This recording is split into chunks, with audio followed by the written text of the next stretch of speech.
Hello there. We have a beautiful weather in the Tübingen today, so it's a time to show you how to optimize some parts on our mounting system.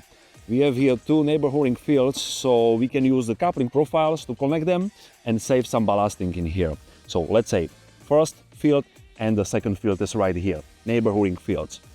For this purpose, we have these piece of C47 short profiles without EPDM with already perforated holes, and we just very simple fix them on our base profiles. They are actually fixed under these bigger supports and in this way. So I just gonna simply take a screws, only two of them on each side. So first of all, I gonna fix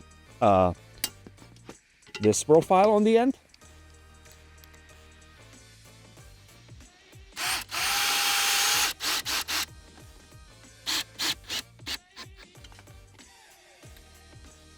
Like the second side of the base profile.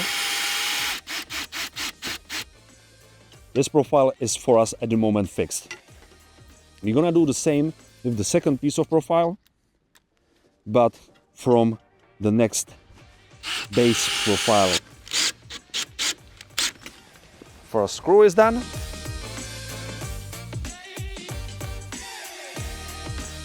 So this is basically one of the ways how to reduce the ballast on a mounting system flat roof 2 and also flat roof 3.